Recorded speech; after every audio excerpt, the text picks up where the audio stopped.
everyone, Novels Wonderland here.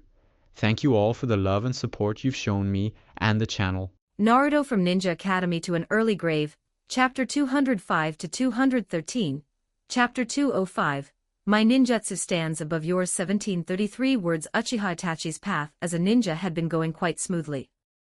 He enrolled at 6, completed just 1 year of study, and at 7, under the recommendation of his teacher Funino Daikoku, graduated alongside upper-year students. He was one of the rare top-tier prodigies among the Academy's graduates in recent years. After that, unlike his clan senior Uchiha Shursui, he did not form a team with fellow clan members. Instead, he was assigned to a standard genin squad, with teammates and a jonin instructor who were both ordinary civilian shinobi. Although they usually carried out simple missions, Itachi found it quite satisfying. He got along well with his teammates and believed that this was the proper starting path for a ninja of the Uchiha clan. The shinobi world had largely entered a period of peace. Genin squads no longer needed to rush through missions to temper themselves before heading to the battlefield, so their daily routine was relatively relaxed. Not long ago, they had just completed a C-rank escort mission for a merchant caravan. After returning, their teacher gave them 2 days off. Approaching noon, Itachi, having just finished his training, sat on the engawa outside his home to rest. As he looked at the buildings of Konoha beyond the courtyard, he found himself contemplating the relationship between his clan and the village. Recently, some of the more radical members within the clan had grown increasingly dissatisfied with the Uchiha's standing in the village. They had made tremendous sacrifices during the war and rendered great service to Konoha, yet had received no corresponding recognition. Lack of rewards would have been one thing, but their situation had actually worsened. Even their clan compound had been forcibly relocated to the outskirts of Konoha. Such blatant exclusion was obvious to anyone with eyes. Although it was due to the suspicions surrounding the Ninetales incident, driving out one of the founding clans of the village from its center without evidence was something most Uchiha known for their straightforward temperaments could not tolerate. Itachi was still too young to attend clan meetings, but every time he waited outside for his father, he would overhear plenty of complaints from clan members as they came out. At such a young age, he couldn't help but think, as a ninja of Konoha, wasn't fighting for the village only natural? Why dwell on gains and losses that held little real meaning? Since the village suspected the Uchiha of controlling the Ninetales, shouldn't the proper course of action be to work hard to clear that suspicion? If they kept complaining, it would only push the village and the clan toward an irreconcilable conflict, one that could ultimately lead to an irreversible outcome. He felt that his clansmen were too narrow-minded. They constantly talked about the clan, as if they had never truly considered themselves part of Konoha. At that moment, Sasuke, who had seen his older brother return, happily put on his ninja sandals and jumped into the courtyard. "Brother, you're free now. Hurry and teach me how to train." Itachi looked at his beloved little brother with fondness and beckoned him over. Sasuke ran up happily only to be met with a 2-finger poke to the forehead. Itachi tapped Sasuke's forehead firmly. "Sasuke, it's too early. Wait until you're a bit older." Sasuke clutched his forehead, dissatisfied. "Humph, you say that every time. So when exactly do I have to wait until?" "At the very least, until after your birthday this year." "All right then, but you're not allowed to lie to me," Sasuke said, figuring it was only a few months anyway, and agreed. Then, as if sensing something, he suddenly looked up past the rooftop of their house and said, "Brother, look, the clouds in the sky were split apart by a giant." Under normal circumstances, Itachi might have thought his brother was joking. But he could feel the surging fluctuations of chakra from the outside.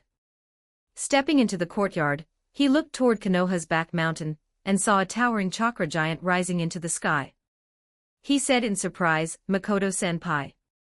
Fugaku also sensed it. He quickly arrived in the courtyard, and the moment he saw the chakra giant, he exploded on the spot. "How is that possible? Who is it?" Itachi had read some of the clan's confidential records. "Father, is that the legendary Susanoo? But why does it look like Makoto-senpai?" "Fugaku. The hell are you asking me for? Who am I supposed to ask? Like the Uchiha, the Akimichi clan also fell into doubt. Akimichi Torafu, an elderly disciple of the second Hokage, looked at the mountain-like giant in the distance and muttered, "That's definitely the expansion technique." Beside him, Akimichi Choza, who had taken over as clan head, was confused. The expansion technique can be that outrageous. What kind of food did he grow up eating? Torafu, is this really the time to be talking about what he eats? Choza. Isn't that exactly how our clan works? If we're not asking what he eats, what are we supposed to ask whether he grew up drinking air? At that moment, members of the nearby Nara and Yamanaka clans also rushed over. Nara Shikako looked at the giant's familiar face in astonishment. It's Higashino Makoto. Choza, since when did he learn your clan's expansion technique? Choza, how would I know? Torafu, stop guessing. You should all go take a look. Won't you know just by asking? I've heard that kid is quite easy to talk to. At the same time, throughout Konoha, many people were just like them, staring in shock at the two enormous figures that had appeared one after another in the distance. Civilian ninja, the Hyuga clan, the Inuzuka clan, the Aburame clan. Fortunately, after the initial brief panic, someone recognized that the giant was Konoha's genius hero, Makoto. The crowd quickly calmed down and began wondering what kind of astonishing ninjutsu this was.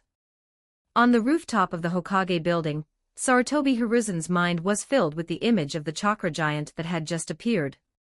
He was all too familiar with something like that back then. Uchiha Madara had used this terrifying technique to fight the first Hokage. The battlefield where the two had fought had been completely reshaped. Mountains were flattened, valleys were filled in, and in the end, a massive chasm had been carved into the earth, the Valley of the End. That was not power a human should possess. It had already stepped into the realm of gods. Fortunately, something reassured him. The white chakra giant looked different from what he remembered. It bore the image of Makoto. And when the physical giant appeared afterward, it confirmed it really was that kid. An Anbu suddenly appeared behind him, kneeling on one knee. Hiruzen asked, "What's the situation in the village?" There was some panic at first, but things have stabilized now. Everyone has recognized who the giant is. Is that so? Send out orders, say that this is someone from Konoha testing a new ninjutsu. Tell everyone not to worry and to carry on as usual. At that moment, among all those who witnessed this scene, the one most on the verge of collapse was Higashino Megumi, standing by a hospital window. Of course she recognized that it was her son. But what she was thinking was, I understand ninjutsu, but why did Makoto become that big? How much food will he need to eat in the future to sustain that? It's over, the Higashino family is going bankrupt. Meanwhile, at work, Higashino Jiro was silently calculating how many days their savings could last.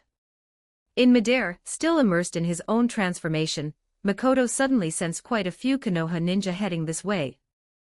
Their speed was extremely fast, and before long, they arrived outside the dojo. He glanced at them. There weren't many, but they were all familiar faces, mainly two generations of Hokage, along with the current heads of several major clans. All of them were representatives of Konoha's main powers. Others had wanted to come watch the spectacle, but a single order from the third Hokage had stopped them. It was enough for these people to come and understand the situation. If everyone rushed over, who would handle Konoha's security? Fortunately, these people only looked puzzled, not aggressive. His figure slowly descended from midair like a feather, landing at the edge of the plaza. That alone made everyone envious. Ninjas who could fly held an enormous advantage in battle. Just look at Inoki of Iwagakure. Apologies, Hokage-sama, third Hokage-sama, and all clan heads and senpai. I caused quite a disturbance while testing a new ninjutsu, and alarmed everyone.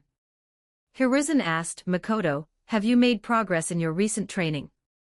Yes, third Hokage-sama. I got a bit carried away for a moment. My apologies. Hiruzen was deeply pleased. It seems your results are quite impressive. Still, it would be best to explain things to the clan heads, so no misunderstandings arise. Makoto naturally understood his meaning. Ninja clans were extremely sensitive about the leakage of their secret techniques. Even ordinary ninja would not easily reveal their own techniques. These were the foundations of their survival in the shinobi world. Even when they joined Konoha, the village had never required them to hand over such secrets, only to contribute some unimportant, basic techniques to help build Konoha's ninjutsu archive. If something involved the leakage of a clan's secret technique, and no one came to ask about it, how could they explain it back to their clansmen? Makoto said, "Of course. Please come inside. Welcome, everyone, to my dojo." Inside the main reception room of the courtyard facing the plaza, everyone sat cross-legged on the wooden floor. The dojo was currently just a place for Makoto's training. He didn't live there yet, so it was quite empty. There wasn't even a place to prepare tea.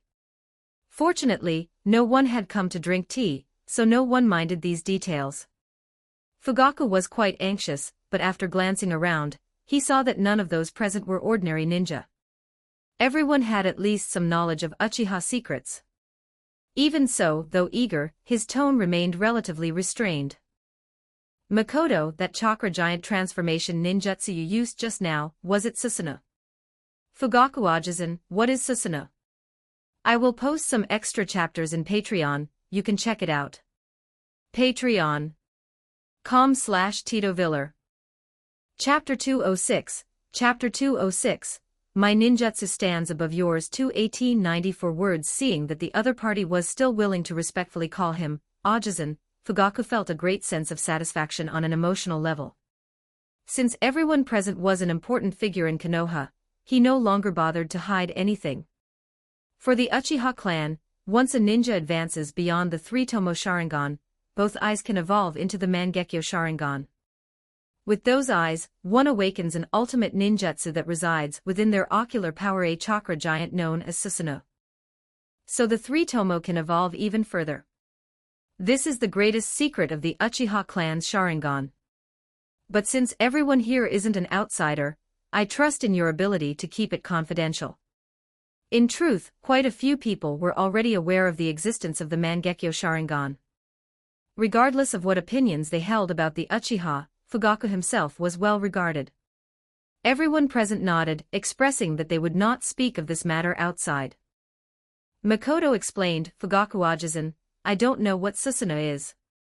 The technique I used earlier, I simply grasped it naturally after training my chakras Yin and Yang attributes to their limits.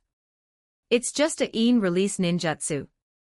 Fugaku hesitated for a moment before asking, Makoto, could you demonstrate it again?" "No problem." Makoto mobilized his chakra, and soon a humanoid skeleton formed around his body. Flesh followed, rapidly growing over it, until a seated chakra giant took shape. Its height did not exceed the roof, and its appearance matched his own. Compared to the one he had displayed outside earlier, this version looked different. Before, it wore battle gear, now, it was dressed in casual home clothing. Fugaku was instantly stunned. Carefully stepping forward, he drew a kunai and said, "Makoto, excuse me." "Go ahead." Fugaku moved swiftly, achieving the historic feat of stabbing Susanoo with a kunai before even Danzo ever could. A crisp metallic sound rang out. The kunai struck Makoto's solidified chakra body, producing the sound of metal colliding with metal, but it failed to break through the defense. The giant's durability was clearly immense. Fugaku sheathed his kunai and returned to his seat, frowning in confusion. Judging from the formation process and defensive strength, this really does seem to be Susanoo. But it doesn't match the records of my clan. "Makoto, the Susanoo you used, it looks like you can freely adjust its size and external appearance. Is that correct?" "That's right. Since it's my ninjutsu, everything is naturally under my control. Its size and appearance can be changed however I want. Is there a problem with that?" Fugaku felt as though his entire understanding of the world had been shaken. That's impossible. Susanoo's form and height should be fixed at each stage. Even accounting for differences in chakra reserves between individuals, it shouldn't vary to this extent. Makoto smiled. That's why I said, Fugakuaja's in this is probably just a ninjutsu similar to Susanoo. As far as I'm concerned, it's not called Susanoo. I call it In Release, Perfect Chakra Avatar. This can something like this really be achieved without the Sharingan? Just through training? If that were true, then what meaning was there in the Uchiha clan's relentless pursuit of the Mangekyo Sharingan? Not to mention the immense suffering required to awaken those legendary eyes and the blindness that came from frequent use. Especially considering how effortlessly Makoto used his technique. What cost? If he could casually demonstrate it like this, then there was clearly no price at all. Could it be that this was the true way for the Uchiha clan to develop their power? That's right. As long as you train the nature transformation of In-attributed chakra to its limit, you'll naturally be able to use corresponding In-release ninjutsu. And not just that the shadow techniques of the Nara clan, or the mind techniques of the Yamanaka clan, none of them are particularly difficult for me. After saying this, Makoto dispersed the chakra giant. The shadow beneath him suddenly warped, writhing like an octopus with multiple tendrils. Those tendrils behaved like solid weapons. As they swept past a nearby load-bearing pillar, they left behind several deep gouges. Not only that, one of the shadow tendrils broke away from the main body, yet continued to exist independently. Before everyone's eyes, it transformed into a separate humanoid figure. Though completely black, it was unmistakably Makoto's form, and it clearly possessed independent movement and offensive capability. The black figure silently slipped into Minato's shadow, then reappeared behind him, extending sharp, claw-like fingers as if it could at any moment have a very heart-to-heart conversation with its opponent. Minato maintained a smile the entire time. He didn't mind being used as a demonstration, nor was he worried about his safety. There was sufficient trust between them. He even reached out with interest, poking the shadow a few times, confirming for everyone that it had truly solidified and possessed a deadly, hard-to-defend offensive capability. A true shadow clone technique.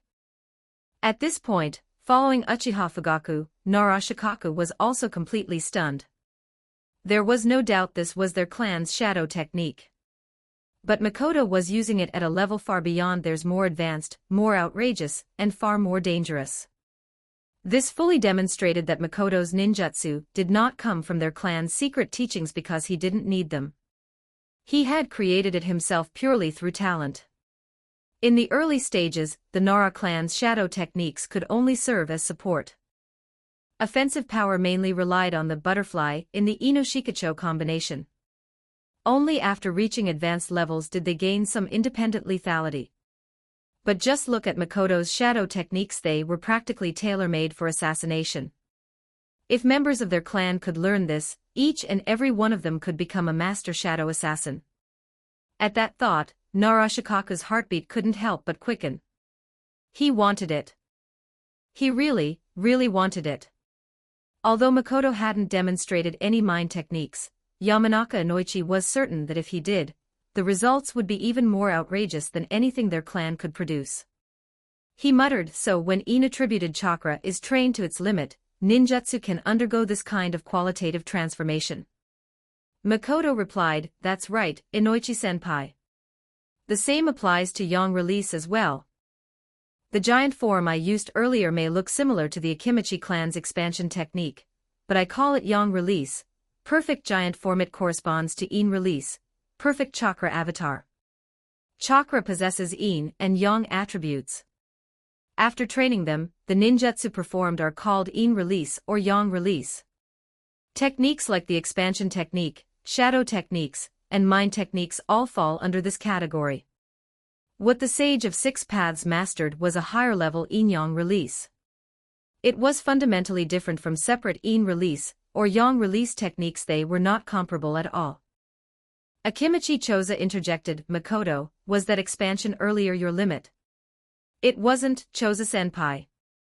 As long as I have enough chakra, I can grow indefinitely. But aside from intimidation, it doesn't really have much combat value. It's basically a waste of chakra. Choza. How could it have no value? He dreamed of becoming that big, of stepping on a tailed beast, hands on his hips, and bursting into triumphant laughter toward the sky.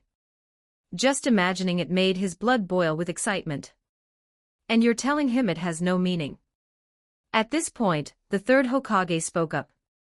All right, everyone can rest easy now. All of this was created by Makoto through his own talent. None of it involves any leakage of your clan's secret techniques. Fugaku nodded firmly. That's correct. His technique is even more flexible and self-directed than our clan's Susanoo. While it possesses similar capabilities, it's also far more versatile. It has already completely surpassed Susanoo. The heads of the Inoshikacho clans also nodded in agreement. At this point, whether Makoto had created it himself or learned it from them no longer mattered. Go ahead and learn. If there's anything you don't understand, just come to our clan's secret technique archives and study them freely. When it comes to geniuses, how can that be called stealing? Right now, they practically wanted to throw all their clan techniques at him. Their only request was that after studying them, Makoto might offer even a small bit of feedback in return. Nothing was more important than strengthening their own clan techniques. Only the Hyuga brothers, Hayashi and Hizashi, exchanged a glance, feeling rather conflicted. What more advanced abilities could the Byakugan even develop?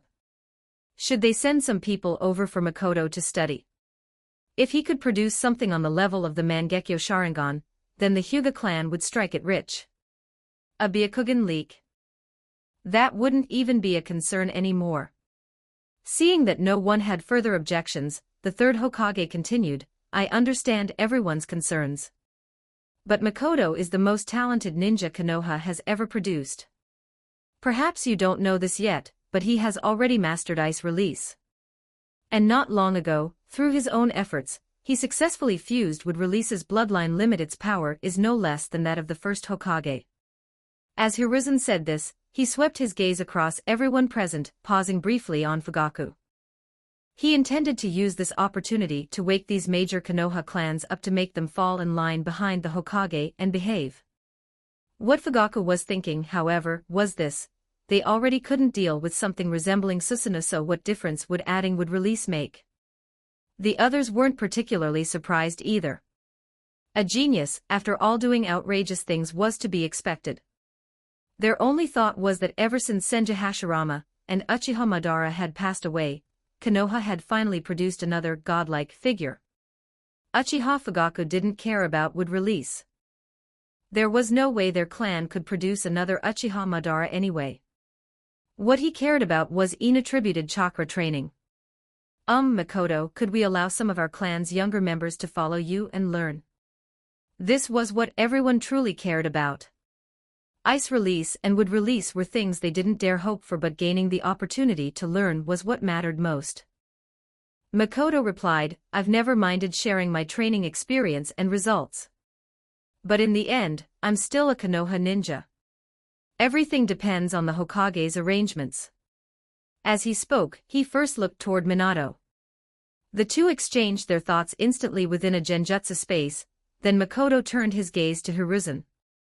The third Hokage understood clearly Makoto intended for Minato to play the role of the one distributing benefits, using this enormous favor to secure the support of all Konoha's clans. In that case, when Minato returned to power in the future, Konoha would be exceptionally stable and united. The lingering authority from Hiruzen's long rule would not hinder him. It was a good thing. Hiruzen didn't mind. All right, no one will be disappointed. We'll discuss this matter in detail later. For now, everyone may leave. Let Makoto continue his training in peace. At that moment, Minato finally spoke. Makoto and I have already planned for this. That's why we established this dojo. However, some aspects are still under verification. I hope everyone can be patient. If everything proceeds smoothly, then all of your needs will be met. As the third Hokage said, let's end things here for today. I will post some extra chapters in Patreon, you can check it out. Patreon.com/TitoViller, Chapter 207, Chapter 207, 1010, my talent is max luck. 1671 words as a ninja. Well, Makoto felt that calling himself a ninja now was somewhat inappropriate. Ninja was a professional label designation for a group within the shinobi world who wielded power. It inherently carried a certain sense of being tools. So, in the eyes of many daimyo and nobles, ninja were nothing more than highly useful tools. That was completely backwards. Makoto felt that everyone should be seen as chakra users instead. Unlike bloodline ninja, who could spontaneously awaken all sorts of extraordinary abilities once certain conditions were met, everything Makoto had came from his own exploration. Fortunately, the entire power system of this world was already laid out before him, so he could figure things out step by step. There was no need to start completely from scratch. After Minato and the others left, Makoto began to think about his future training path. At present, he had already pushed Yin and Yang attributes to their limits. From here on, those two attributes would continue to refine and reshape his physique. So his next direction should be to make up for his weaknesses. That meant fully exploring the 5 elemental chakra natures and studying their generation, suppression, and fusion. Makoto's innate affinities were wind, earth, and water. His mastery over the nature transformations of these 3 was the deepest. Fire and lightning had also reached proficiency, but his control over them was still inferior compared to his 3 innate elements. He had already purged the chaotic will from within his chakra. Full ownership of his chakra had returned to himself. Combined with the heightened control granted by his constant sage mode, his progress in chakra nature training far surpassed that of ordinary ninja. At this stage, he had already combined wind and water to form ice release, and earth and water to form a unique wood release. Next, he planned to combine the destructive properties of wind and earth to create another entirely new bloodline. He had already gained some insight into this while researching wood release. Once this new bloodline was complete, he would continue training fire and lightning nature transformations, and eventually reproduce all known chakra-based fusion Kekkei Genkai in the shinobi world. In short, the road ahead was still long. Fortunately, he had plenty of time. As for work, whether he showed up or not, neither of the Hokage from the past 2 generations cared anymore. And salary? What salary? With his current strength and status, if he wanted money, countless people would line up to hand it to him. As long as Makoto remained in Konoha, he was the village's greatest guarantee of security. Starting from the next day, his only disciple, Tenten, began her arduous path of chakra training. For now, the focus was still on physical conditioning, taijutsu combat, and chakra control. At least until she enrolled in the academy, Makoto would not teach her any ninjutsu. It was a time of peace, and unless something unexpected happened, that peace would last for over a decade. There was no need to accelerate her growth and rush her into early graduation. After enrollment, there would be plenty of time to teach her ninjutsu. His philosophy remained the same, as when he trained himself. Chakra control was the foundation. Build a solid base, and learning ninjutsu later would naturally yield twice the result with half the effort. He also did not let Tenten come into contact with natural energy too early. For a 4 or 5-year-old child, it was simply too soon. Children lack self-control. If she got curious and tried sensing natural energy outside the dojo, it would be extremely dangerous. She might even lose her life. But another question arose: if a ninja began refining chakra in an environment rich in natural energy from the very beginning, how much of an influence would that have? That was an excellent subject for observation. About a week later, once Tenten's chakra refinement stabilized, Makoto tested her affinities and discovered something very interesting. This little girl's innate chakra attributes were wind, water, and earth. Yes, exactly the same as his when he was a child. That made things interesting. What were Tenten's chakra attributes in the original timeline? If he remembered correctly, the answer was none. Like her teammate Rock Lee, she could refine and use chakra in combat, but she had no elemental attributes. She couldn't learn attribute-based ninjutsu, and her yin-yang affinity was unclear. If she had possessed attributes, Guy, even if he didn't understand them himself, would have found a specialist to teach her. After all, Guy had a close friend who possessed all 5 chakra natures, and was highly proficient in ninjutsu. So where did Tenten's current attributes come from? There was no way she was secretly his daughter. After thinking it through, Makoto arrived at only one possibility. When he had successfully fused would release before, Tenten had been resting nearby in a fatigued state. At that time, the small tree he created with would release for the first time, had the ability to convert natural energy. The very first strand of white natural energy it produced had been absorbed by Tenten. That initial would release formed from the first fusion of his chakra was something special. Even compared to the large tree in the dojo courtyard that now served as an energy core, it was more unique. Perhaps that very first strand of converted natural energy carried a special effect, one that even Makoto himself hadn't understood at the time. And Tenten had unknowingly swallowed that massive opportunity whole.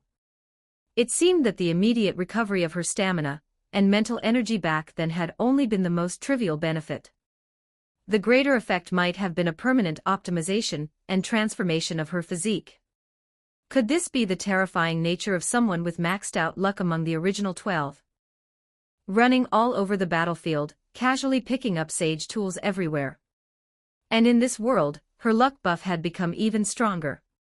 Not only had she taken Makoto as her master, she had also directly absorbed the opportunity that leaked out during his training. Thinking of this, Makoto couldn't help but glance at his first and foremost disciple. Someone with maxed out luck, truly terrifying.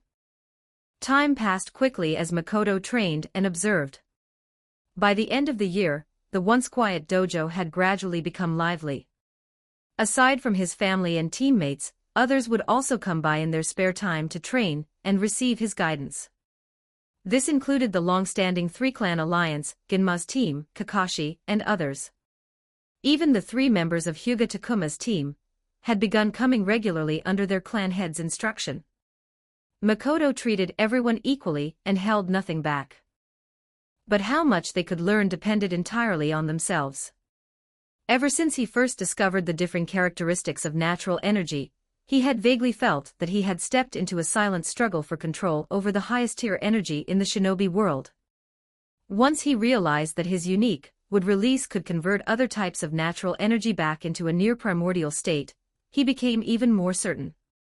Letting more people learn and spreading this system of power would benefit him. Because natural energy came from the world itself, from all things in nature. And humans were the most spiritually attuned of all things. Ninja, in turn, were the representatives of humans who wielded extraordinary power. So allowing more people to practice his senjutsu would create a positive cycle. At present, those like Minato who were among the first to come into contact with the dojo's white natural energy could already absorb a small amount daily and integrate it into their bodies. Although none of them had entered sage mode yet, their bodies and minds were steadily strengthening. At the very least, Hiate's condition had visibly improved. He no longer coughed frequently while clutching his mouth. Moreover, everyone's chakra reserves and mastery over ninja skills had improved noticeably. Seeing these benefits made them even more diligent. December 24th, year 54 of Konoha was nearing its end, and the new year was approaching. That morning, after finishing her training, Tenten said, "Sensei, the village seems really lively today. I saw a lot of people cleaning the streets early this morning. It looks like something important is happening. Want to go take a look? New Year's is coming soon. Maybe everyone's just doing a big cleanup." "No, Sensei. It wasn't this lively last year. And people are hanging banners too. They must be welcoming someone important or holding some kind of event. Our Tenten is quite observant. Something big really is happening today. Come on, I'll take you to see." With his current strength, Makoto's perception range had long surpassed what it used to be. Naturally, he already knew what was happening in Konoha. In essence, the Third Shinobi War had never truly ended. Konoha and Kumogakure had not signed a peace treaty. They still maintained a military standoff along the border. But it seemed that those dark-skinned brutes had finally realized that continuing the standoff served no purpose. They had decided to end this fruitless tension before the new year. They had already sent advance notice and dispatched a diplomatic delegation, which would arrive in Konoha this morning to negotiate the details of a peace agreement. What Makoto was wondering now was whether those people would still try to lay their hands on the Hyuga clan. Most likely, yes. The concept of taking was practically written into their DNA. Regardless, after this event, both sides would sign a peace agreement and finally bring the Third Shinobi War to a complete close. Kirigakure. Hey, we're one of the 5 great ninja villages too. We haven't signed anything with Konoha either. Someone look at us. Unfortunately, no one paid attention to their nonsense. That group had already earned a permanent seat at the table of absurdity, reduced to comic relief, constantly pulling bizarre antics. I will post some extra chapters in Patreon, you can check it out. Patreon.com/Tito Viller. Chapter 208, Chapter 208, I Killed Him. 1684 words. In the cold winter of Konoha, it had snowed for several days straight, only clearing up recently. Inside and outside the dojo, everything was covered in silver. Even Tenten had put on a thick coat. She was still a rookie ninja, with low resistance to the cold. Unlike Makoto, who dressed lightly as if it were spring or autumn. After taking Tenten out for breakfast and stopping by the ninja tools shop to greet Suzune, the two of them began strolling around the village. Ninja efficiency was as high as ever. After just one morning of cleanup, all the accumulated snow in Konoha had been completely cleared away, making it look almost like spring again. Before long, quite a few villagers began gathering toward the main gate. It wasn't that they particularly welcomed Kumogakure's peace delegation. They were simply indulging in the human instinct to watch the excitement and see what people from the land of lightning looked like. After all, most of Konoha's residents weren't ninja. They spent their entire lives in the village and were naturally curious about foreigners. To enhance the atmosphere, Konoha even handed out small flags and similar props, encouraging them to wave them along the roadsides to showcase the village's prosperity and its welcoming attitude toward peace. Around 9 the Kumogakure delegation finally arrived in Konoha. The moment they passed through the gate, the Konoha ninja stationed among the crowd immediately set off celebratory poppers. Colorful streamers filled the air, creating a festive scene. The villagers watching thought, it's this lively. Should we cheer too? Since the atmosphere had already been built up this much, they might as well. So everyone raised their flags in unison and burst into sustained cheers. After all, peace was always worth celebrating. The leader of the Kumogakure delegation was a middle-aged ninja wearing his forehead protector at an angle, with his right eye covered, his look rivaling Kakashi's in flair. No one knew how strong he was, but his appearance was undeniably flashy, complete with a stylish little mustache. Seeing how warmly his group was being received, he began waving enthusiastically, constantly responding to the crowd on both sides, prompting his companions behind him to do the same. It looked just like a celebrity entrance. Anyone unaware of the situation might think Konoha and Kumogakure had an exceptionally close relationship. Despite the fact that in recent years, they had been beating each other senseless at the border. Tenten, mixed into the crowd, was very excited. Pointing at a few of them, she said, "Hey, sensei, they're really dark-skinned." Tenten, that's one of the characteristics of Kumogakure ninja from the land of lightning. Among their elites, their skin tends to be either very dark or very light. Remember that. I'll remember. Makoto observed the delegation. He could understand why the fourth Raikage wasn't leading it, but the fact that it wasn't even Dodai, the Raikage's right-hand man, was telling. Instead, it was someone rarely seen on the battlefield. If you said he represented a moderate faction within Kumogakure, that didn't quite add up either. After all, he had still attempted a kidnapping. At best, their sincerity was questionable. After 3 days of negotiations, Kumogakure and Konoha finally reached an agreement and signed a peace treaty. Makoto didn't need to attend those argumentative meetings. However, one clause in the treaty involved him. Konoha agreed to treat those unfortunate individuals who had been afflicted with the hawking power he had bestowed. Driven by despair, those people had already become a destabilizing force within Kumogakure. But they were war heroes, so they couldn't just be executed outright. Otherwise, what would become of Kumogakure's prized unity? That said, there was no way Konoha would go to them. If they wanted treatment, they could send the patients over after the new year. For injuries like that, only Tsunade and Makoto could treat them. And even then, he would only restore their ability to move normally to live like ordinary people. Did they want to return to being ninja?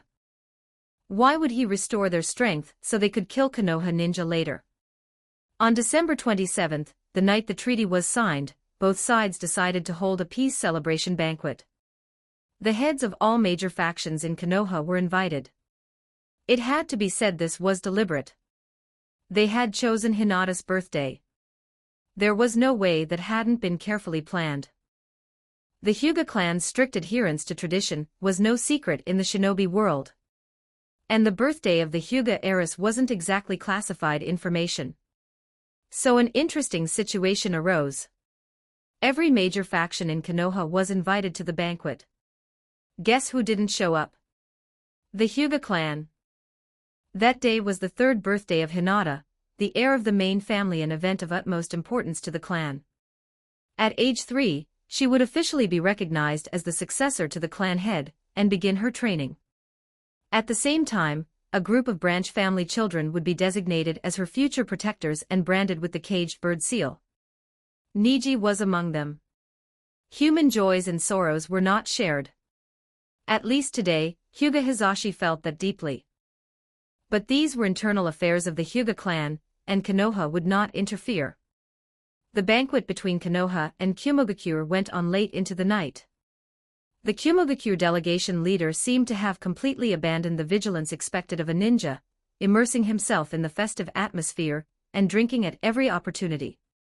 Eventually, he collapsed from intoxication and was carried to a guest room to rest. Then, under the cover of his companions, he began his little stunt. Konoha had been lulled by the temporary peace, and the banquet had drawn away their attention. As a result, he managed to infiltrate the Hyuga compound with surprising ease. Coincidentally, the Hyuga clan was holding its own grand ceremony that day.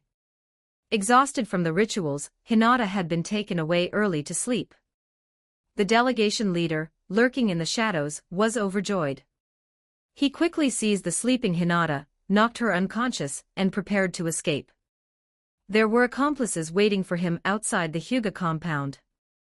Their plan was to leave immediately. As for the companions left behind in the banquet hall, they were as good as dead. But that was a necessary price to obtain the Byakugan of the Hyuga main family.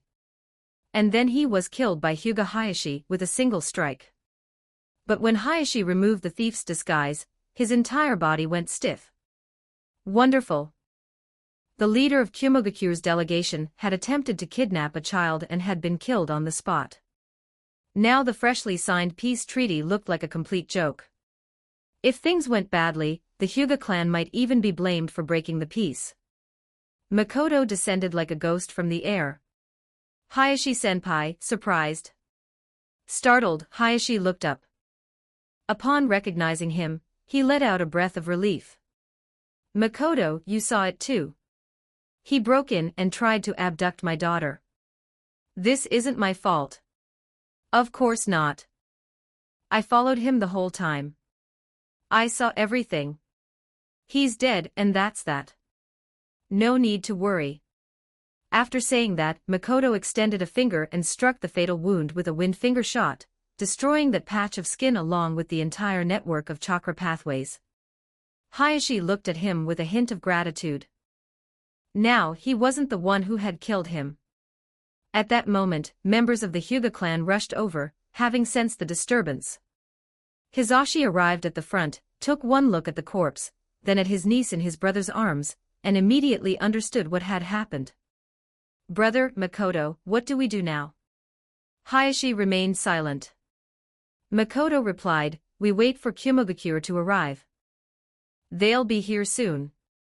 The Kumogakure ninja waiting outside the compound heard the commotion, and immediately realized the mission had failed. They quickly informed the rest of the delegation. Before long, Sarutobi Hiruzen arrived with a group of people.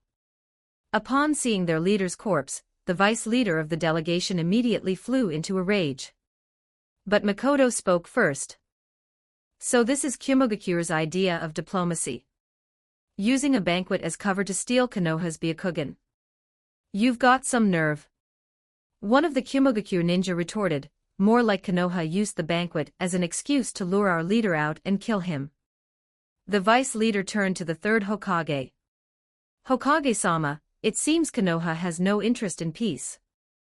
Hiruzen frowned. There must be some misunderstanding here. Let's first get to the bottom of it. Misunderstanding. Our leader is dead. Konoha must provide an explanation and hand over the killer. Makoto shrugged. You don't want to play fair. Fine, I don't feel like playing fair either. I killed him. What are you going to do about it? Who even are you? Makoto's recent growth had changed both his aura and appearance. Combined with his casual clothing, the vice leader who had never been on the battlefield failed to recognize him. Konoha ninja. Higashino Makoto. The vice leader froze for a moment. Then, recalling what had happened to those who had crossed him, he backed down. Hokage-sama, I will report this to the Raikage. Konoha prepare for war. Hiruzen rubbed his temples. Please, don't act rashly, Makoto chuckled.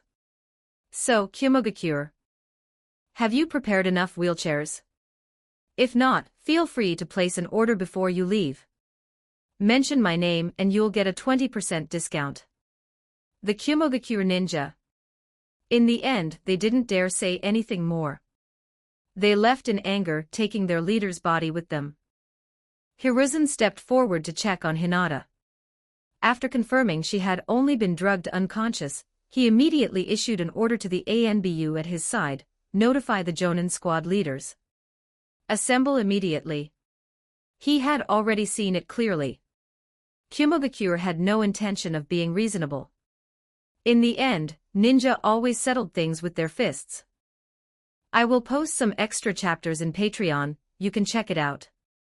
Patreon.com/TitoViller, Chapter 209, Chapter 209, Danzo, Konoha can't function without me 1602 words. Ninja methods of transmitting information came in many forms. From the most basic hand-delivered messages, to trained communication hawks and other flying birds. Of course, the fastest and most immediate method involved intelligent summoned animals like cats and dogs. Every village had similar systems, and Kumogakure's delegation was no exception. At this point, stopping or killing them was meaningless. The intelligence had almost certainly already been sent back through some covert channel. And even if no report had been transmitted, that in itself was information. Kumo would act regardless. So after issuing the order to assemble the Jonin squads, Hiruzen turned to another ANBU and said, immediately relay my orders to the northern front. Have them prepare to defend against a potential Kumo offensive. If the enemy proves too strong, they are not to make pointless sacrifices. I authorize a tactical withdrawal. The village will dispatch reinforcements as soon as possible. The ANBU acknowledged and vanished to carry out the order. Let's go, the two of you. We'll head to the Jonin meeting and discuss this further. Hiruzen called to the Hyuga brothers, Hayashi and Hizashi, then glanced at Makoto. Makoto, you come as well. I'm not a Jonin. The old man sighed helplessly. Didn't you say you were the one who killed him?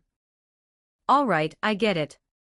Perhaps the third Hokage had already guessed who the killer was, but did that matter? Not at all. After all, this wasn't the dire situation of the original timeline. The Ninetales incident hadn't dealt Konoha a devastating blow. Minato and Kushina were still alive and well. And more importantly, they had a weapon like Makoto. Right now, Hiruzen had the confidence and the strength to confront Kumogakure head-on. Soon, all available Jonin and clan heads gathered in the meeting room. On the dais, the Konoha leadership stood together, with Minato seated beside the third Hokage. Hiruzen looked over the assembled crowd and decided to handle everything he had planned in one go. He took a deep drag from his pipe before speaking. Everyone, just moments ago, the leader of Kumogakure's delegation, died within Konoha. How is that possible? He was just at the banquet hall earlier. How could he be dead? The room erupted. The news had spread too quickly. Most hadn't even had time to learn the details before hearing that the Kumo envoy had died during peace talks. This was no small matter. Everyone knew Kumogakure's aggressive and unreasonable style. They would never let this go. Did this mean war would break out again right as the new year approached? Koharu asked Hiruzen, what exactly happened? Who killed him? Makoto explained the situation briefly to everyone. Yes, Hokage-sama. Makoto spoke calmly. The Kumo delegation leader was pretending to be drunk at the banquet. After leaving to rest, he coordinated with his subordinates, used some tricks to deceive the ANBU surveillance, and infiltrated the Hyuga clan. He attempted to abduct the heir of the main family. I witnessed the entire process. For such a shameless act, stealing Konoha's bloodline limit, I naturally couldn't stand by and do nothing. So I killed him. How despicable. Bastards. Kumo really hasn't changed, still acting like bandits. They need to be taught a lesson. If they want war, then we'll give them war. At this moment, no one thought Makoto had done anything wrong. The enemy had practically spat in Konoha's face. Killing him was the least they deserved. Hiruzen nodded, satisfied with the reaction. We all know this is just an excuse on Kumo's part. Regardless, war could break out at any moment. Now let's discuss troop deployment. Makoto interrupted, Hokage-sama, there's no need to mobilize the entire village over this. I can go to the front alone. Makoto, are you certain? By yourself? Not exactly. Isn't the frontline rotation unit scheduled to return to the village for the new year? I'll take them with me. After the giant incident earlier, no one doubted Makoto's strength. Most immediately agreed. Even Higashinojiro, Gekko Komomi, and Yuzuki Yuya, though somewhat concerned, did not object. At this point, overwhelming strength was the best way to crush the enemy's ambitions. Hiruzen said, very well. With your strength, I have no concerns. However, I want you to prioritize de-escalation. Avoid unnecessary killing that would deepen hatred between the two sides. I understand, Hokage-sama.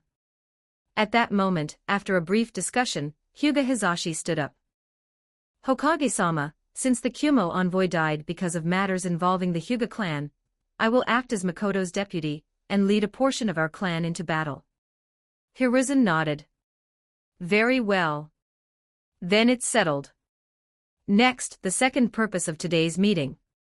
He paused, then declared, I have decided that after this year ends, I will officially retire and step down from all positions in Konoha. From then on, I ask that you all support the fourth Hokage and continue ensuring the village's stable development. There were no objections.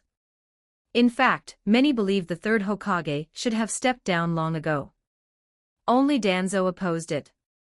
Hiruzen, this cannot be. Minato is still too young. Hiruzen sighed. Minato is not young. After these years, he has gained sufficient experience. It is we who are old. And when one grows old, one should step down and pass the burden to the younger generation. So not just me, you as well. After the new year, dissolve Root's curse seals and merge your personnel into ANBU. Retire with me. Koharu and Hamura may remain for a couple more years. As for the two vacant advisor positions, whether to eliminate them or expand the council, that will be for the fourth Hokage to decide. Minato bowed slightly. Please rest assured, third Hokage-sama. As long as he placed his own people in those positions, he would hold the majority in high-level decisions. Without Hiruzen and Danzo backing them, the remaining elders might not oppose him as before. And those 2 vacant positions were like entry tickets to Makoto's dojo, huge political assets. The Jonin were more than happy to see Danzo lose power. Many of them knew his methods and none liked him. Meanwhile, their minds were already on the advisor positions. Only a few Jonin, who had once followed Orochimaru, voiced objections. Danzo glanced at his old comrades, hoping for support, but both Koharu and Hamura lowered their heads, pretending to study their feet. Furious, Danzo snapped, "Hiruzen. Root is an indispensable force protecting the village from the shadows. Everything I've done has been for Konoha. I oppose this decision. As long as I am still Hokage, this is an order. It will not be disobeyed. You'll regret this." Danzo stormed out. As if he would hand over power so easily. Late at night, Konoha stirred like a beast awakened, rapidly assembling rotation troops to head for the northern front. The Kumo delegation was also maintaining contact with their village through special means. Before long, Hiruzen concluded his instructions. "Makoto, Hizashi, everything is in your hands. Don't worry, Hokage-sama. I won't let war break out." An ANBU suddenly appeared and handed over intelligence. "Hokage-sama, they've also sent something to the Hyuga clan." Hiruzen skimmed the report and shook his head. The 4th Raikage, quite greedy. At that moment, a Hyuga elder arrived with several clan members. "Hokage-sama, if Kumogakure only wants Hayashi's corpse, perhaps we can resolve this. There's no need for war between 2 nations over our clan." Hiruzen raised an eyebrow. "Are you suggesting handing over Hayashi? The main family's Byakugan must never be lost. But the branch family exists to protect the main family. Hizashi and Hayashi are twins, their appearances are nearly identical." The implication was obvious. Sacrificing a branch family member to avoid war was a small price after all, their lives were considered expendable. Hizashi's expression remained calm. "Elder, where is my brother?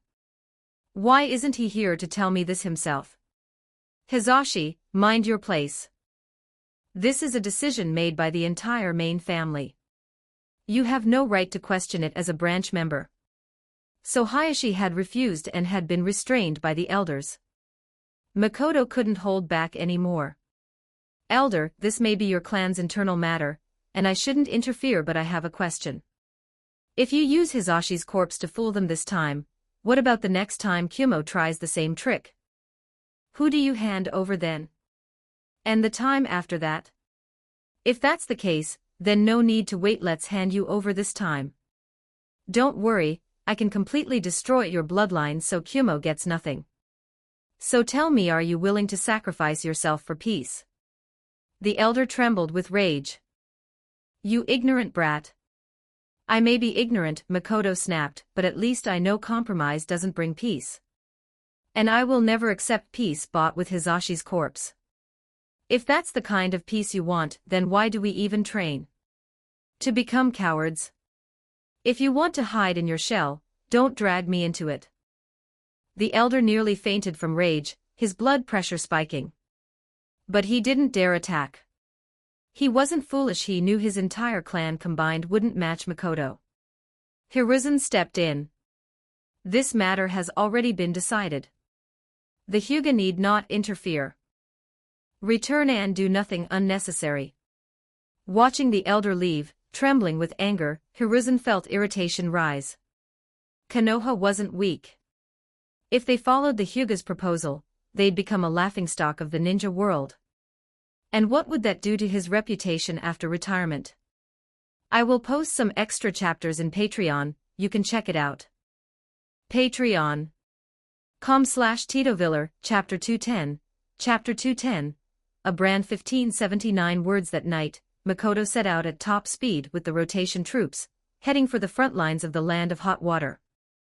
They traveled through the night, pushing forward at full speed. Because the situation was urgent, they only stopped to rest for 2 hours along the way. Around 10 a.m. the next morning, the unit arrived at the border of the Land of Fire.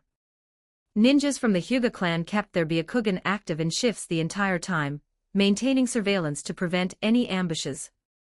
Fortunately, everything remained relatively stable. After entering the land of hot water, Makoto sensed that many Konoha ninjas ahead were retreating in scattered groups, looking extremely battered, with multiple Kumogakure pursuit squads chasing behind them. Clearly, the front lines had already erupted into battle and the black-skinned bastards had wasted no time getting their hands dirty. Maintaining his sensory perception, Makoto advanced a bit further before issuing orders. There are retreating Konoha units ahead. Fire a signal flare and have them fall back to this position. Squads 5 through 12, hold here to regroup, receive them, and treat the wounded. Squads 1 through 4, follow me, we re-intercepting those Kumogakure bastards.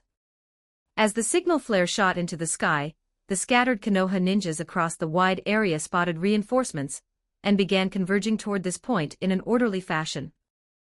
Along the way, many of them crossed paths with Makoto's interception force, but neither side had time to exchange words. Meanwhile, the Kumogakure pursuit squads also began converging as the Konoha forces regrouped. Even after realizing reinforcements had arrived, they still acted completely unafraid. It seemed they were determined this time to drive Konoha completely out of the land of hot water. Makoto immediately identified enemy numbers and positions in each direction for the 4 interception squads, directing them to flank from both sides, while he alone faced the direction with the largest concentration of enemies. On the desolate, snow-covered plains of the land of hot water, Makoto stood quietly, waiting. Even alone against a group, there was not a trace of fear on his face. Soon, the gathered Kumogakure forces charged toward him. They had a mix of dark and light skin tones, and upon seeing only a single Konoha ninja, they initially intended to overwhelm him in one go, but someone quickly recognized who he was. Many Kumogakure ninjas instinctively took a step back, as if facing some terrifying demon king. That was the pressure of a top-tier expert. Makoto had practically beaten trauma into them. The leading Kumo ninja shouted angrily, "Damn it, what are you afraid of? He's just one man. You think he can kill all of us? Attack together. Take down this so-called Hellwind Oni, and avenge our crippled brothers." Under his rousing speech, the Cloud ninjas looked at each other, their courage quickly swelling. In the end, all of them charged forward with ferocious expressions. Makoto smiled faintly. With a simple hand seal, a thick yellow-brown mist surged up around him, rapidly spreading outward and rolling forward, engulfing the charging enemies. Sage Art Annihilation Release, Yellow Springs Mist. At a glance, it looked like the hiding in mist technique, just with a different color. But in reality, it was completely different. This was a brand new Kekii Toda created by Makoto himself. Annihilation Release formed by taking the corrosive nature of water release as the base, then layering and fusing it with Earth's pulverizing properties and wind's cutting properties. After half a year of effort, he had finally fused his 3 innate chakra natures into an entirely new bloodline ability. The Kumo ninjas saw only a dense mist and assumed Makoto was trying to replicate Kirigakure tactics to create a favorable battlefield. But the moment they made contact with the mist, they realized how wrong they were, terribly wrong. Very quickly, those who recklessly rushed into the mist let out a single scream before instantly losing their lives. Their bodies, under the horrified gaze of their comrades, were rapidly eroded and dissolved, until all that remained was a shriveled, humanoid husk riddled with countless tiny holes. As for the others, even the slightest contact with the mist caused excruciating, piercing pain. Wherever it touched, flesh, muscle, and blood rapidly decayed, shriveled, and died, becoming riddled with tiny holes just like the corpses, and the damage slowly spread as it devoured their chakra. This was the defining trait of Annihilation Release. Any living being that came into contact with it would have the moisture and vitality of their cells instantly erased, turning into a porous, desiccated, inorganic shell. Combined with Makoto's unique Sage mode, even the soul within the affected area would be annihilated, just like Orochimaru's severed soul arms. It could never be restored. That was why the technique was called Yellow Springs Mist, a mist of annihilation like the Yellow Springs of Hell, a lethal poison to the living. In the original timeline, Orochimaru could exploit loopholes with the Reaper Death Seal to recover his arms, but injuries caused by Sage Art Annihilation Release were beyond recovery. The affected portion of the soul was completely erased from existence. Even the god of death would be useless. Brutal beyond measure. The courage the Kumo ninjas had just gathered was completely shattered by a single move. Faced with this never-before-seen, utterly terrifying jutsu spreading toward them, they turned and fled in panic. Fight my ass.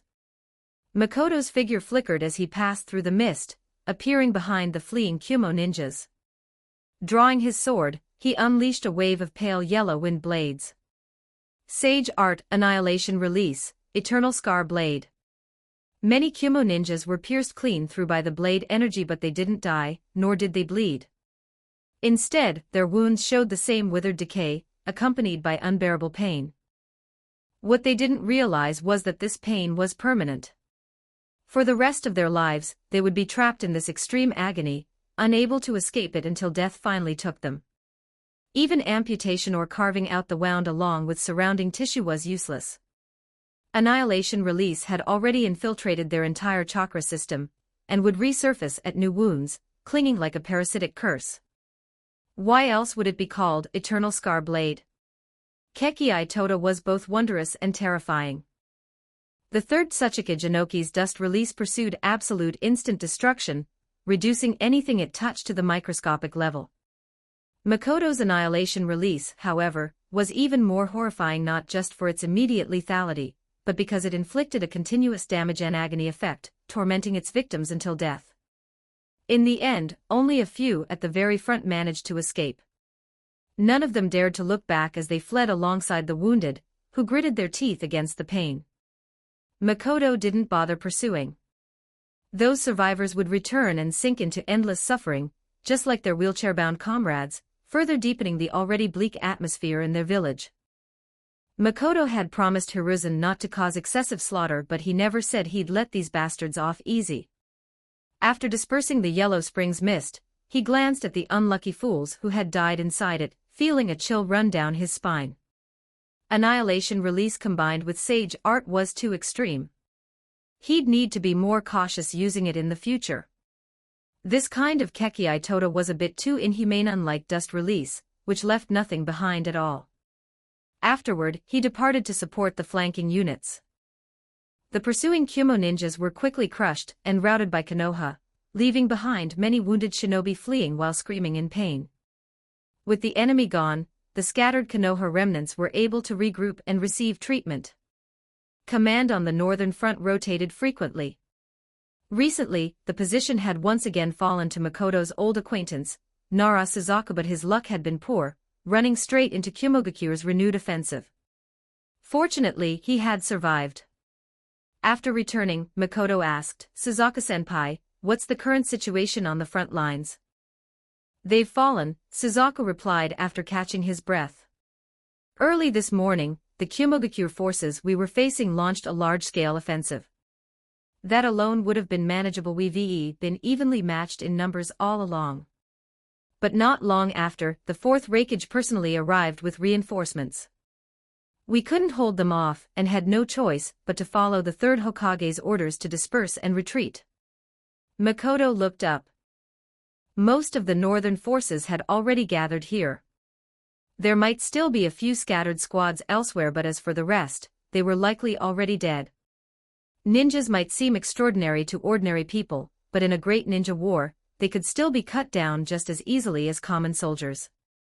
Right now, Kumogakure has occupied the Sakama mining camp, correct? They came specifically for the chakra metal vein inside. We couldn't hold it. Makoto wasn't surprised. War was always about seizing advantages, and the chakra metal in the Sakama mine was an invaluable resource Konoha couldn't take with them. At the same time, it was also a test directed at Konoha. Makoto said, "As long as the people are safe, that's what matters. I'll take the mine back. For now, Suzaku-senpai, take the wounded back to the village. Leave this place to us." After that, they split ways. Suzaku led his men back toward Konoha, while Makoto took the rotation troops northward, ready to treat Kumogakure with a particularly effective remedy for their habit of looting for free. I will post some extra chapters in Patreon, you can check it out. Patreon.com/Tito Viller. Chapter 211. Chapter 211. If the first Hokage can do it, so can I. 1632 words this time. The fourth Raikage probing move sending forces to support the Land of Hot Water instantly broke the long-standing balance of power between the two sides. After seizing the Sakama mining camp and driving out the Konoha shinobi, they naturally set up multiple layers of scouts to the south to monitor any large-scale counteroffensive from Konoha. However, after witnessing the miserable state of their comrades who had pursued the retreating Konoha forces, those scouts were deeply unsettled. No one knew what had happened to them. Their injuries didn't look severe, yet they were writhing in agony, as if some kind of small monster inside their bodies was constantly gnawing at their flesh. An inexplicable fear began to spread among the Kumogakure shinobi along with the return of the pursuit teams. Shinobi were not afraid of death, but fear itself was a universal human instinct, especially this kind of eerie, curse-like fear. Makoto led his team forward step by step.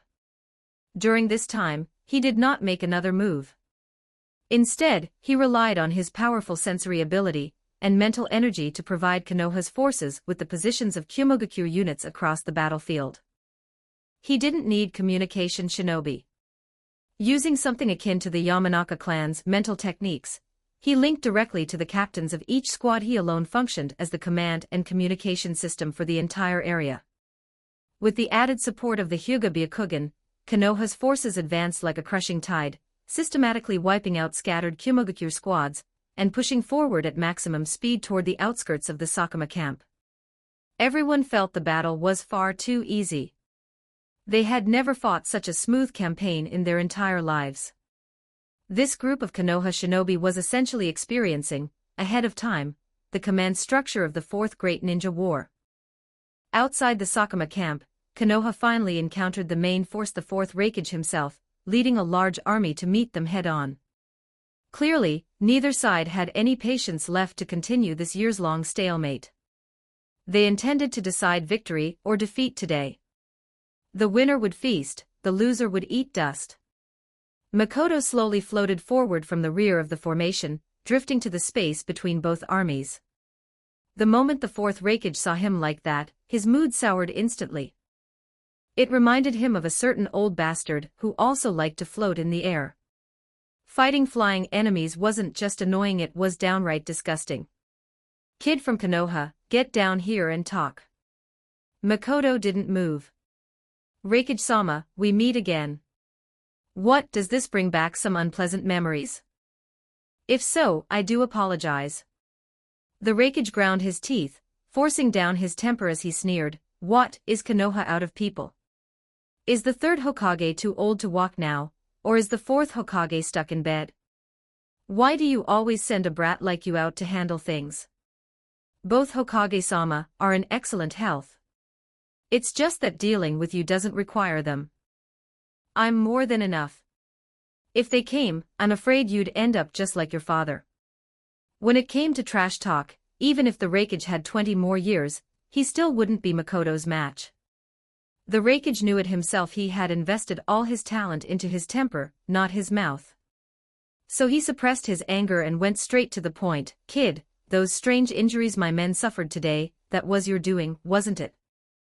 You should be grateful I only injured them instead of killing them all. They're just minor injuries. Take your people and retreat, go home and treat them properly. Don't worry, it's nothing serious, easy to cure. If you can't even manage that, then it just means you don't value your shinobi's lives.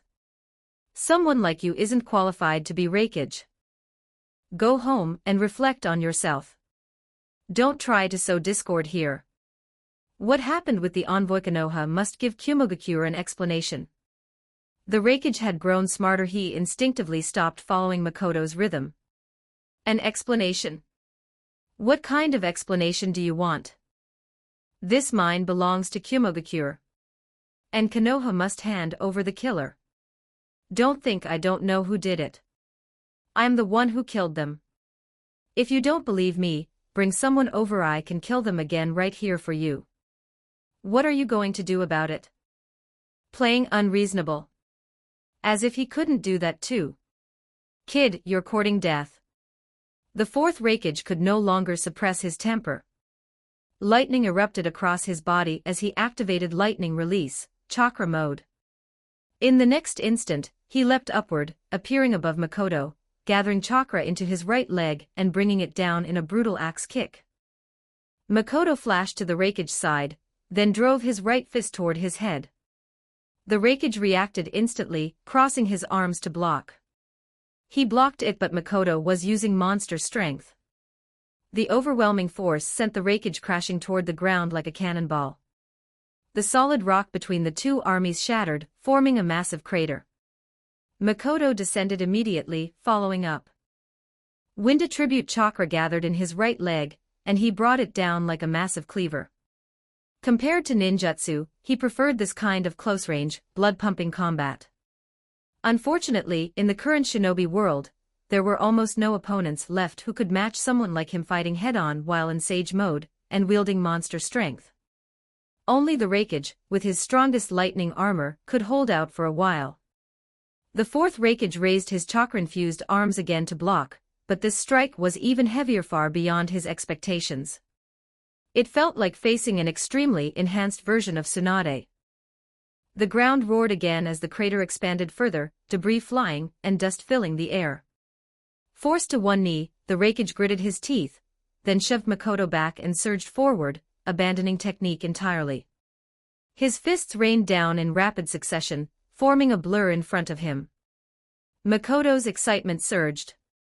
He also spread chakra across his body, activating a wind attribute chakra mode, and countered with even faster punches. Fist met fist. Violent winds burst outward, forcing both sides' shinobi to retreat. Useless, useless, useless. All useless. Raikage-sama, too slow, too slow. Faster, faster, go faster. The Raikage accelerated again. You want speed? I'll give it to you. Still too slow. At this speed, how are you qualified to be Raikage? Pushed to his limit, the Raikage desperately increased his speed, but no matter how hard he tried, Makoto always responded even faster. The two of them were like humanoid beasts, clashing in raw power.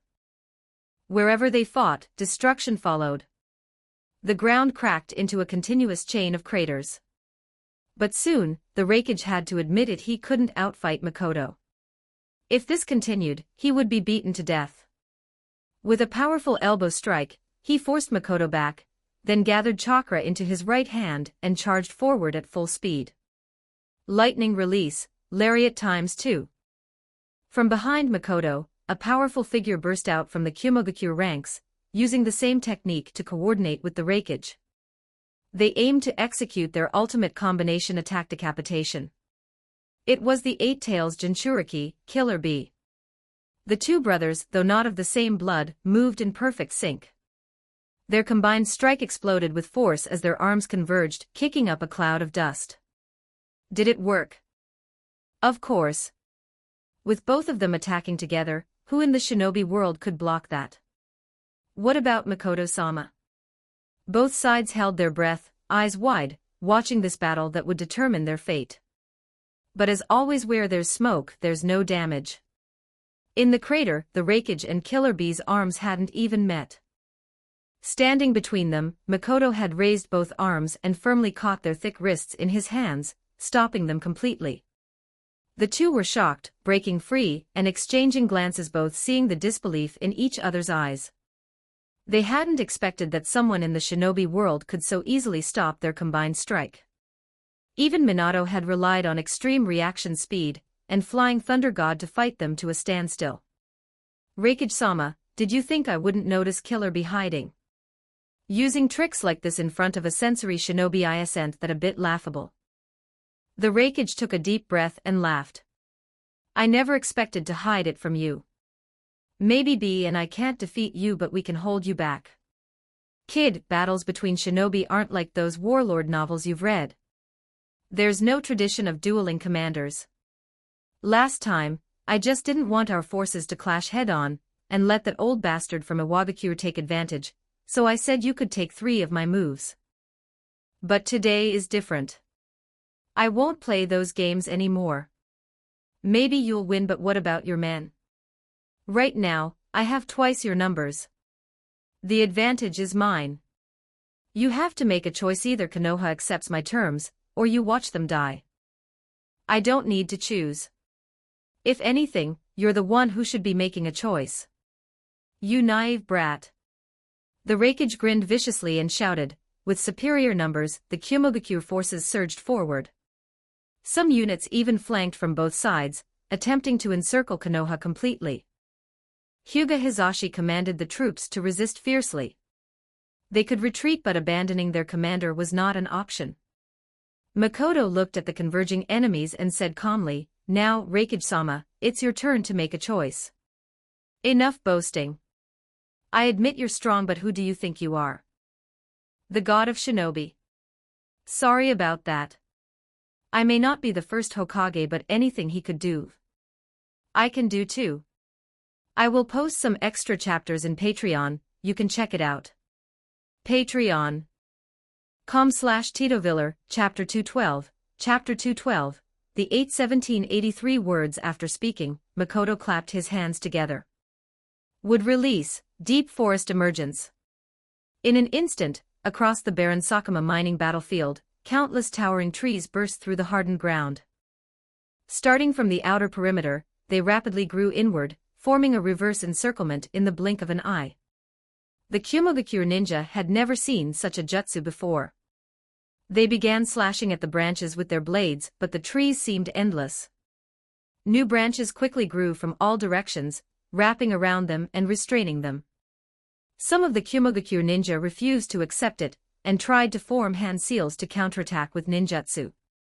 Those who could use fire release unleashed their techniques, hoping fire would overcome wood, only to be strangled to death on the spot by the branches. If a forest created by wood release could burn that easily, then what the hell would Senju Hashirama have amounted to back then? You have to remember his opponent was Uchiha Madara, the absolute pinnacle of fire release users. As for killing a few extra people, Makoto had only promised the Hokage not to slaughter excessively. He never said he wouldn't retaliate in kind. The Konoha ninja who had died at Kyomogakure's hands this time would be honored with twice the blood in return. The Konoha ninja stood within the forest, staring blankly at their enemies hanging from the trees, completely dumbfounded. The trees seemed to have eyes, perfectly avoiding them. So this was the first Hokage's would release. Back then, how did his opponents even survive? How did the other four great ninja villages ever get the chance to establish themselves? Even as Konoha ninja, when faced with such inhuman power, all they could feel was despair. At the center of the battlefield, the fourth Raikage and Killer Bee were also shocked by this massive, wide-scale jutsu. After their earlier all-out clash, A was already somewhat fatigued. Although his chakra wasn't depleted yet, as he looked at his subordinates struggling everywhere, he didn't even know who to save first. There was no chance to save anyone anyway. He himself was already being overwhelmed by the ever-present branches, forced into a frantic defense. Chakra gathered in both hands as he hacked at them wildly, but it was useless. Cut down one branch and two more would come. They could keep this up endlessly. Killer Bee suddenly burst into rap. A forest suddenly grows. This is would release, Bakayaro. Inside the seal, the Eight Tails was on the verge of collapse. Idiot Bee, run. This is would release, we can't deal with it. Makoto could hear Gyuki's voice even through the seal. He turned his head slightly. It's already too late. Would release, wood dragon technique. A wooden dragon burst out from beneath Killer Bee's feet, instantly binding him like a wrapped dumpling. But as the Eight Tails Jinchuriki, he had no intention of surrendering. With Gyuki's cooperation, Killer Bee quickly entered his full transformation, completely releasing the Eight Tails. A gigantic ox-headed octopus suddenly appeared on the battlefield. Its tentacles lashed wildly toward Makoto, while a tailed beast ball began forming in its mouth. Killer Bee no longer cared if the explosion would harm his allies. All he wanted was to rescue his brother and escape. This battle couldn't be fought. But Makoto would not allow that thing to fire. It would wipe out Konoha's forces in a single blow. Would release, wood golem technique. A wooden golem, larger than the 8 tails, formed even faster than the tailed beast ball. The moment it appeared, the giant wooden hand grabbed the still-forming sphere, and shoved it right back into Gyuki's mouth. After the explosion, Gyuki completely fell silent. Held in the golem's grasp, it didn't dare move at all. It hadn't even lasted until would release, suppression technique before it had already submitted completely. Back then, all 7-tailed beasts had been captured in exactly this way by Senju Hashirama, one grab each, dragged back to Konoha. They had all been traumatized. What was the point of resisting? Would release was simply too effective against tailed beasts. So it chose to lie flat. Inside, Killer Bee was still improvising. Fighting is tough, in a blink I'm captured, Bakayaro. Gyuki said, stop singing, Bee. I'm begging you, stop singing. We're finished. How can you still sing at a time like this? Hey, 8, if I don't sing, what else can I do? Fool, Bakayaro. Gyuki. You make a good point. I have nothing to say. Faced with such overwhelmingly broken would release, even the 9 tails would be just as helpless. No shame at all. The deep forest emergence technique stopped attacking, and the 4th Raikage finally had a chance to catch his breath. But as he looked at his subordinates hanging from the trees, and at Gyuki being held in the wooden giant's hand, his eyes were filled with confusion. Since when had Gyuki become so obedient? Back then, Kumogakure had paid a heavy price, and even his father had fought to exhaustion before subduing it. When had he ever seen Gyuki act this docile? Would release. This was would release. Ancestors, how did you survive against the god of shinobi? Could it really be as the village records say that Senju Hashirama was a kind man who preferred negotiation? But if a ninja possessed such overwhelmingly broken power, would they still choose to be a good person? That didn't make sense at all. At the very least, in his view, Higashino Makoto, who also wielded would release, did not seem like someone easy to talk to. In reality, Makoto was actually quite reasonable. He lightly floated down in front of Raikage-sama, from the very beginning, the one who needed to make a choice was you. The Raikage was somewhat dazed. Would release. This is would release. That's right. Want to learn it? I can teach you. It's very simple, just fuse earth and water chakra together. Are you mocking me, Higashino Makoto? I admit Kumogakure has been defeated. If you're going to kill us, then do it. Go on, what are you waiting for? You think I don't dare? The wood release tightened again, draining the ninja's chakra while constricting them so hard they let out miserable screams, each of them hanging from the trees like they were being subjected to torture. Even Gyuki was drained to the point that it retreated back into the seal, refusing to come out no matter what. After Killer Bee's body reappeared, he collapsed to the ground, completely drained of strength. His chakra had been exhausted down to the last drop. The Raikage fell into intense inner conflict. Admitting defeat would save everyone. As for Konoha's credibility, he still believed in it. After all, over so many years in the shinobi world, Konoha's conduct had earned a solid reputation. If he refused, then today they would all die here. Anoki would not let this opportunity pass, and neither would the other villages. Kumogakure would be erased from history. He, the 4th Raikage, the one who inherited the name A, would become the sinner of Kumogakure, unable to face his ancestors even in the Pure Land.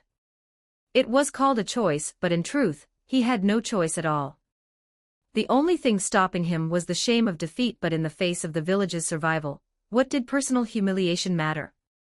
After all, he was the Raikage. He had to be responsible for his village. Let them go. Kumogakure admits defeat. State Konoha's terms. Raikage-sama, you should thank the 3rd Hokage for his mercy. If not for his order to limit the killing, none of you would be leaving alive today. As for the terms, that's not something I need to worry about. After the new year, come to Konoha personally and sign a new treaty. I understand. Oh, right. Don't even think about sending someone else to deal with it. Those injured by me cannot be treated. They will only die slowly, their chakra drained away in extreme agony. I think you know who you need to ask for help. The Raikage naturally understood. He raised his head and looked at Makoto, confirming it this man was not like Senju Hashirama. He was not someone easy to deal with. In the end, the Raikage led his forces away from the land of hot water, bringing a complete end to this long-standing confrontation with Konoha. From that point onward, the Third Great Ninja War could finally be considered truly over. As for Kirigakure, after Kumogakure withdrew, even if you gave them 10 times the courage, they would not dare continue their harassment. The Konoha ninja retook control of the camp. However, now that Kumogakure had been completely defeated, the troops would not remain stationed here for long. Once the peace treaty was signed, only a portion of forces would be left behind to guard the mining site. As everyone busied themselves, they would occasionally look up at the figure seated atop the giant trees of the forest, their hearts surging with fervent admiration. This area had originally been a barren mining zone, completely devoid of vegetation, yet wood release had forcibly created an entire forest here. No one who had witnessed such godlike power could remain calm. What was Higashino Makoto doing? He was now thinking about a question. Perhaps it was time to pause his ninja career. He hadn't become a ninja out of any particular passion for the profession, he simply hadn't done it before, and was curious.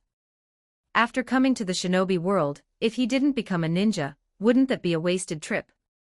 But now he had done it. He had carried out all kinds of missions, even participated in war. His experience could be considered perfect. With his current strength, facing ordinary ninja was no different from beating up kindergarten children. Even the so-called strongest body, the lightning release chakra mode, couldn't withstand his attacks. It was time to devote all his focus to training. After all, this world was far more complicated than it appeared on the surface. Invincible under heaven. There were still enemies from above. In fact, he wasn't even truly invincible yet. At the very least, if Otsutsuki Ishiki were to appear now and risk everything, he still wouldn't be able to defeat him. Fortunately, that man feared death, and Jigen's body would also limit his combat endurance. As a long-lived being, he would not waste his lifespan on Makoto. Mere wood release wasn't enough to attract Ishiki's attention. And that gave Makoto time to grow. I will post some extra chapters in Patreon, you can check it out. Patreon.com/TitoViller, Chapter 213. Chapter 213. Orochimaru sends out a team. 1942 Words in the eyes of ordinary people in the shinobi world. The Third Shinobi World War had long since ended, brought to a halt several years ago by the chaotic clash between Konoha, Kumogakure, and Iwagakure. But in the eyes of the upper ranks of the major hidden villages, the war had never truly ended. It was only a temporary ceasefire, and everything still depended on the outcome of the years-long standoff and friction between Konoha and Kumogakure after the Ninetales incident.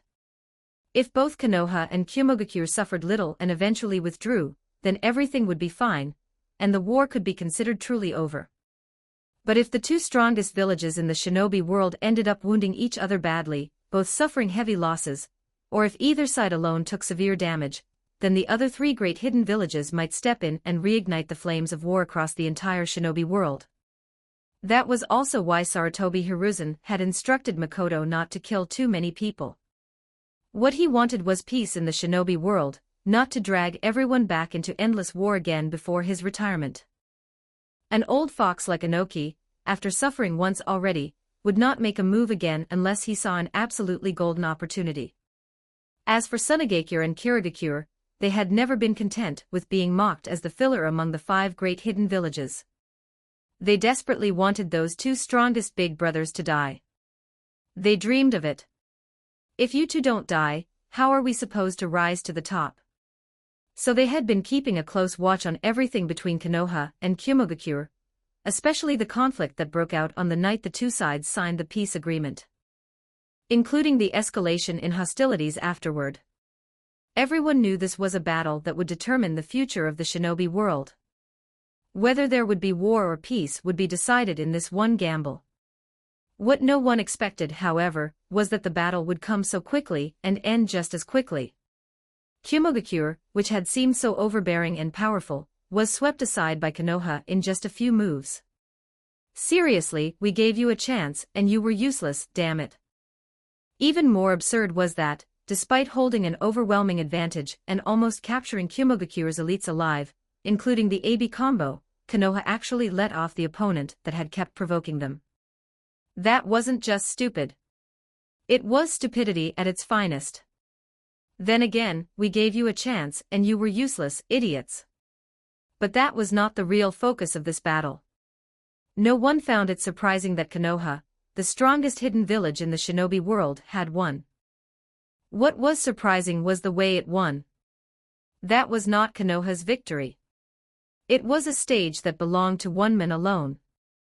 Would Release, which had once bulldozed across the shinobi world and suppressed all under heaven, had appeared once more. After the battle, the relevant intelligence quickly landed on the desks of the major leaders. Anoki, what the hell is there left to fight? Might as well wash up and go to sleep. Better focus on teaching that little blonde brat of ours properly. He's one of my possible successors, after all. Can't let him grow crooked. Raza, our alliance with Konoha is eternal, at least until that fellow named Higashino Makoto dies of old age. But when he thought about how much younger Higashino Makoto was than him, Raza turned his eyes toward his youngest son. It was about time to test whether he truly had the capacity to be a Jinchuriki. Kirigakure's elder Genji, seal off the village and solve our internal problems first. Third Mizukage, the internal problems that old man is talking about, he doesn't mean me, does he? Karatachi Yagura, my coral staff is already thirsting for battle, but sadly, I'm still not strong enough. I need more power. Three Tails, get over here. Uchiha Obito, good. Very spirited. But it's still not enough. I'll inject even more spirit into you. On the day after the battle with Kumogakure, multiple intelligence squads that had been sent out returned, and all of them reported the same thing. The fourth Raikage had indeed withdrawn with all Kumogakure forces, completely leaving the land of hot water.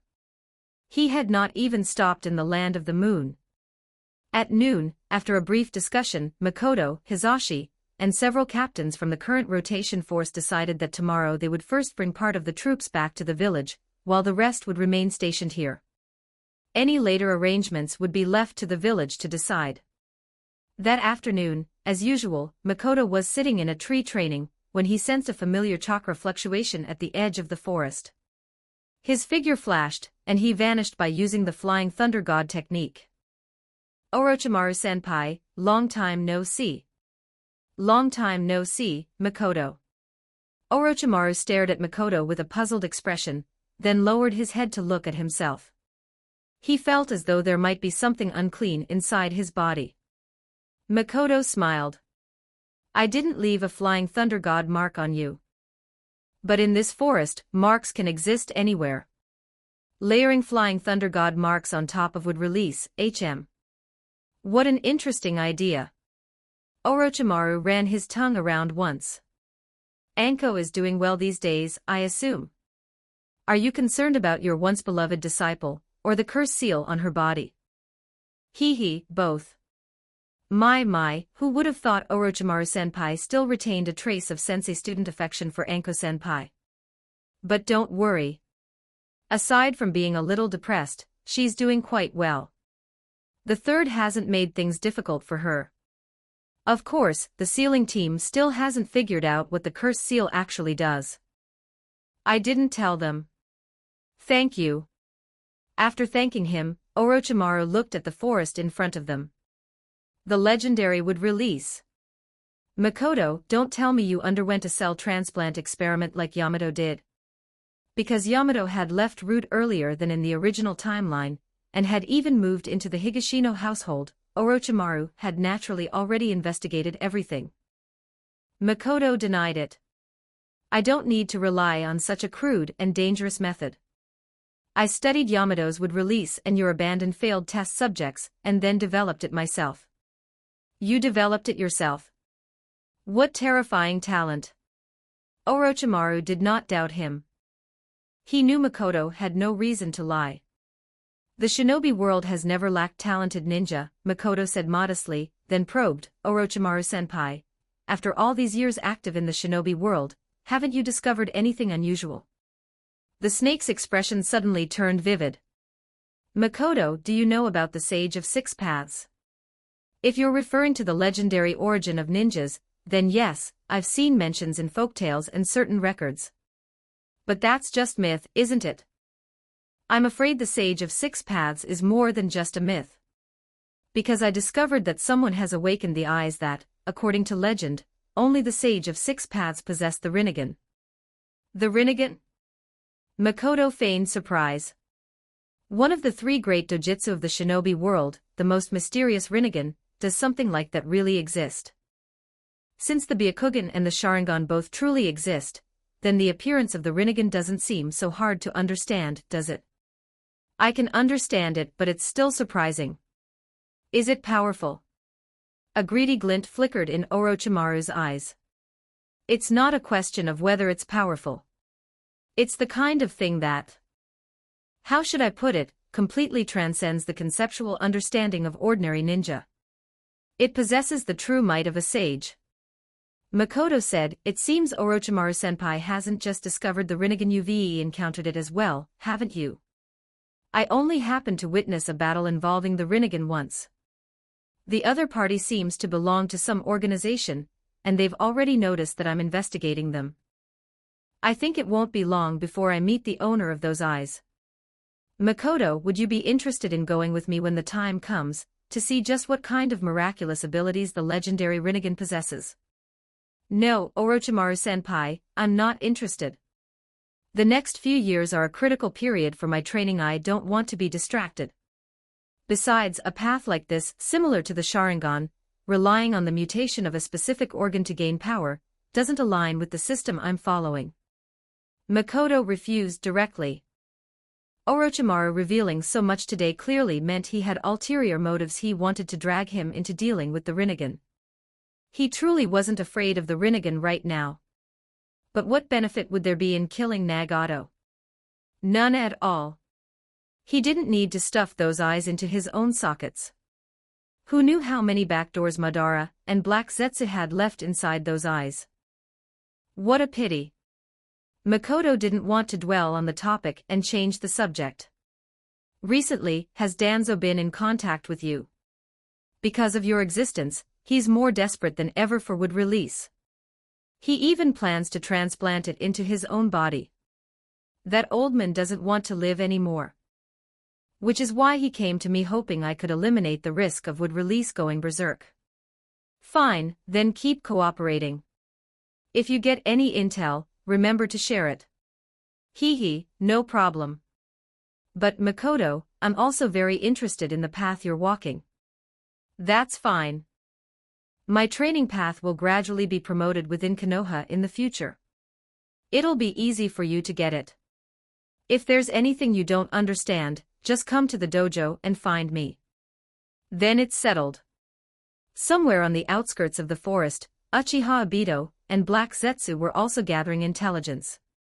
Although they appeared to be standing on the ground, their true bodies were entirely within Kamui's intangible space. Makoto possessed powerful sensory abilities. This wasn't a secret in the current shinobi world. They didn't want to take any risks. Black Zetsu said, you once said that without the bloodline of the Sage of Six Paths, a ninja would always have limits. But Obito, it seems you've miscalculated. That brat named Higashino Makoto, his would release is already no weaker than Senja Hashirama's. Obito still spoke stubbornly, using Madara's tone with arrogant confidence. In front of the Rinnegan, it's nothing. Black Zetsu didn't know how to respond. Faced with a drama addict, he endured it. But this might affect our plan, no. Let's see if he can get past Nagato first. Speaking of Nagato, he seems interested in recruiting Orochimaru into the organization. But now it looks like that guy still maintains ties with Konoha. It doesn't matter. Since we know about it, it won't become a threat. And I think it's actually a good thing. He only has a one-sided connection with that brat Higashino Makoto, doesn't he? That means Higashino Makoto isn't as loyal to Konoha as he appears on the surface. Perhaps in the future, we might have a chance to make use of that. Black Zetsu felt that Obito had finally been smart for once. For anyone who could benefit his plan, Black Zetsu's first instinct was always to make use of them. If that didn't work, then he would find a way to destroy them. For over 1,000 years, that was how he had always operated. I will post some extra chapters in Patreon, you can check it out. Patreon.com/TitoViller, don't forget to like and subscribe to Novels Wonderland.